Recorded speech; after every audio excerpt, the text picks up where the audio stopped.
what are the most material sustainability issues affecting our business? How could we align that to our strategy? And what were people in the business and customers most worried about from a sustainability perspective? And we brought all of that together. Hi, I'm Laila Coffey, Principal at Heidrick Struggles London office and a member of the Legal and Corporate Officers practice for Europe and Africa. In today's podcast, I'm talking to Chris Vaughan, General Counsel and Company Secretary of FTSE 100 Whitbread PLC, a multinational hotel and restaurant company headquartered in the UK. Chris joined Whitbread in 2015. As well as serving as General Counsel and Company Secretary, Chris has responsibility for the sustainability function within Whitbread and is a member of the Executive Committee. Chris, welcome and thank you for taking the time to speak with us today. Could you talk to me a little bit about how Whitbread developed the strategy around ESG and how, I suppose, you and the legal department have contributed to that strategy? I joined the business towards the end of 2015, and we already had a sustainability program at the time. It was called Good Together. And at the time, Whitbread was made up of two quite distinct businesses. There was Costa Coffee and the Premier Inn hotel business. And we had little pockets of really good practice in sustainability across each of those businesses, but the issues were different. But we weren't making anything of it corporately. And it was very sort of disparate in different parts of the business. So someone was interested in charitable fundraising, so they really pushed that. Someone else was interested in coffee cup recycling, so they were pushing that. So it was all a bit sort of scattergun. It wasn't very strategic. It wasn't adding any value really to either business. And we weren't communicating it properly across the business either, and to shareholders and other stakeholders. So I could actually see there was an opportunity to create some value, but it was more about how could we pull this together? How could we add value to the business and make it strategic and try and embed it through the business, create something that was motivating for our staff, so helped get people into the business, hire people and retain them, would be interesting for customers because, customers are interested in this as well. A lot of our suppliers were as well, and shareholders. So it just felt like the right thing to do. We did some focus groups with staff and with customers. We spoke to suppliers, we spoke to shareholders and analysts, we spoke to NGOs, people that knew about the sector. It was effectively a materiality assessment. So what are the most material sustainability issues affecting our business? How could we align that to our strategy? And what were people in the business and customers most worried about from a sustainability perspective? And we brought all of that together. And because we're a hospitality business, we employ 35,000 people in our own right, and you can multiply that by 5 or 6 in the supply chain. You talked about how it started as pockets of people that probably felt passionate about those areas and were driving it. How have you been able to keep the passion when you've formalized it, built it around strategy? How do you combine that? Because I find a lot of clients rely on people's passion to drive E, S, and G through the organisation. Where I think companies sometimes get this wrong is that they end up thinking everything has to be done from the centre, or you have to have some very large central group really driving it. And that is not going to work in our culture. So the way I positioned it was that I have a small central group that comes up with this sort of framework, and it's then embedded and delivered through the business. So the people side of it, the opportunity side, or the S side, if you like, in ESG, that's really delivered by the HR teams, by the operational teams on the ground. And I think that's important because you then retain that passion. You keep it where it belongs in the business. So you've got people who can deliver your strategy in the business, and they're the ones that have the passion for it. And as long as you make it relevant to the business and align it with strategy, and they can see it's adding value, then they're perfectly happy to sort of do it, and they retain their passion. I'll give you an example. We did a recent survey, staff engagement survey. The last one we did, we always ask questions about our ESG strategy, our Force for Good strategy. And in the most recent survey, 92% of our staff said it was either important or very important that we had a good sustainability strategy. It was the highest score on the whole survey. It was the thing people agreed on the most. And that tells you that it's really important to people. And we know it's important to people as they come into the organization, particularly young people. We recently did a survey of our corporate customers, and 90% of corporate customers told us that it was really important that we had a strong position on sustainability, and that they were pressuring us to explain what we were doing more on sustainability. I think 2/3 of our suppliers have a net zero target of some sort. So once you get to a certain point, you can see how it can add value into the business, and you position it in that way. We're actually starting to see it help drive sales now, which is exactly how it should be. If we look at your role as the company secretary, who is guiding and steering the board, how are you supporting them with upskilling in this particular area so they're thinking about it and they're asking the right questions of the executive? I do 2 deep dives a year with the board into sustainability, and I did one at our board meeting in October. So we'll do a sort of 45-minute session with the board. We'll do 20 minutes of sort of this is where we're up to. I'll do it again in March, and we'll probably focus on the materiality assessment and strategy and things like that next time. I then do a monthly report to the board, which includes sort of legal updates and things like that, but I also do sustainability. So what's going on in our business and what's new in sustainability to make sure everyone's up to speed. How big is your sustainability team? Well, there's 4 in the sustainability, so it's me plus 4 who really drive the strategy. But as I said, it's embedded through the business. So, it's the HR team and the operational teams that are really delivering on the people programs. It's the operational teams that are delivering a lot of the charitable fundraising, even though we actually come up with some of the events that we organise.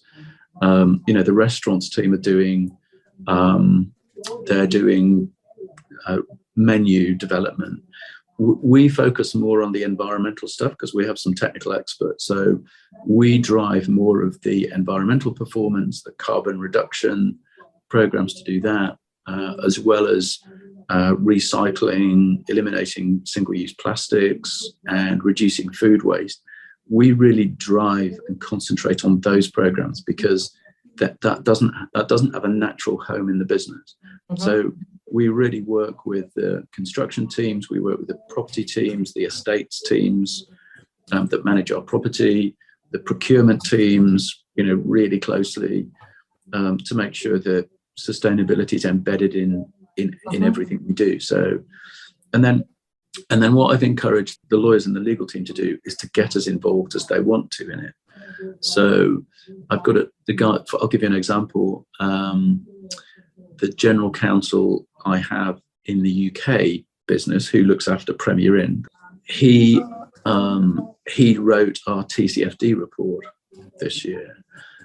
He chairs our disability network. One of the other lawyers in my team, she chairs our race, religion, and ethnicity network. I chair our LGBTQ plus network. It's brilliant to see the legal team sort of getting involved, and it is this natural extension of the role. It gives you something else to focus on as well as the day job, and fitting it in isn't always easy, particularly when you're busy. I found just when we started, just after COVID hit us back in 2020, I mean, we did we did a rights issue, and that was, I pretty much had to drop everything to do that, for 3 or 4 months. So, but I just had these things happen. I just had absolutely no choice, and it was probably longer than 3 months anyway. But that's life. That's life. You have to cope with that, and you have to have good people around you who can pick up the slack if you're not on board. If we look at the last 12 months, we've got the Ukraine conflict, we've got energy security, inflation, supply chain issues, which I appreciate have been ongoing for a good few years now. Does that need a flexible ESG strategy? Yeah, I don't think the strategy's changed, but I do think the tactics that we've adopted has changed. I don't think there's anything wrong with the strategy. I think the strategy is a good one. The program, the overall structure of the programs we have are the right ones. But I'll give you an example. We buy 100% renewable electricity. The cost of that has gone up. Now, the cost of all energy's gone up. We're 100% hedged this year with our renewable electricity. So the cost of electricity, the energy we buy itself, has not gone up. But you get these, at the end of the year, you get these certificates which give you assurance that you've purchased 100% renewable electricity. The cost of providing those certificates have gone up massively. So I think this is where the rubber sort of hits the road with your program. And we had a debate about, because we could at the time of not taken the certificates, which would have meant we couldn't get the assurance that we were buying renewable electricity. Now, that would have driven a bit of a coach and horses through our Force for Good strategy. And we had not a very long debate about whether to stay with the strategy or pay the extra money. And we decided to pay the extra money and stay with the strategy. So that's one example.